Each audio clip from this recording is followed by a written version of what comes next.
Zdravo, dobrodošli u Enverinu kuhinju. Na današnjem meniju jedan je moj specijalitet, znači jedan sendvič više. Idemo na pripremu.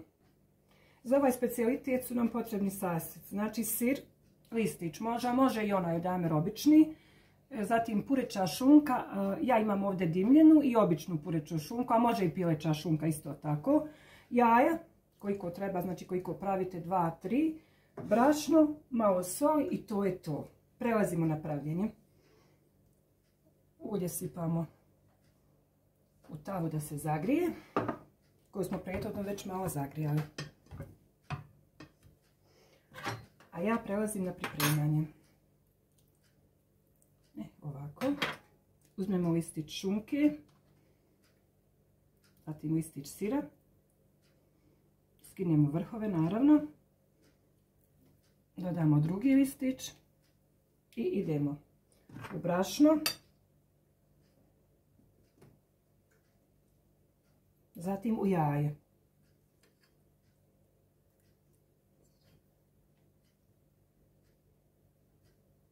I to je već spremno za prženje.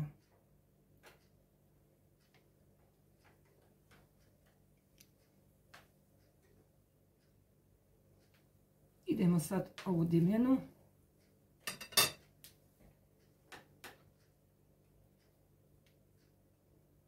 Malo moramo ovo smanjiti.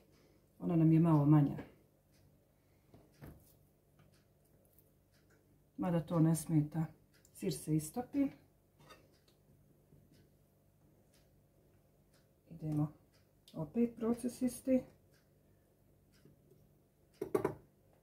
Brašno. Jaje koje smo posolili naravno malo.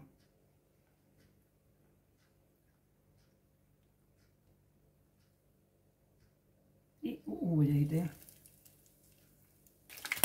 Pošto nam se ovo već zapeklo s jedne strane, sad ćemo to prevrnuti da se zapeče sa druge strane.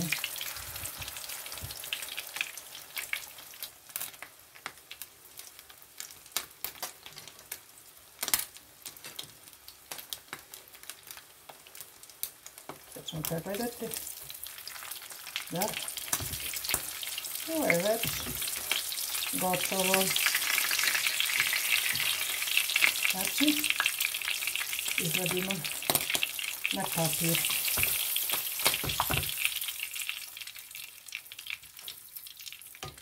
I idemo dalje.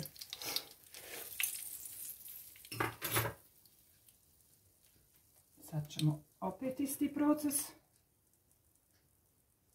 Sad ćemo dimljenu staviti na ovu pureću šunku da probamo i to.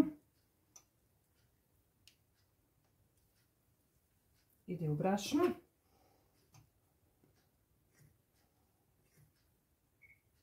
Zatim u jaje.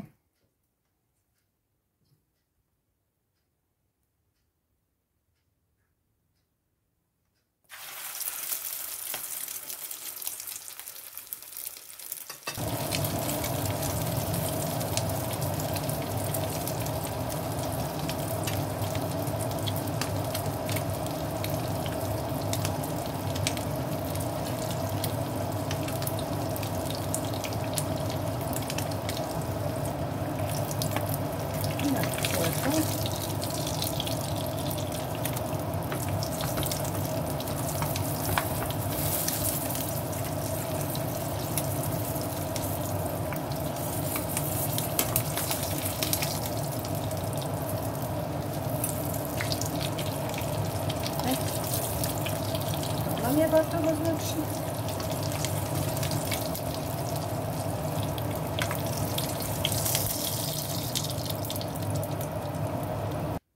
Ovaj recept je iz moje glave, znači sama sam ga izmislila i ne vjerujem da ćete ga naći na nekom drugom kanalu.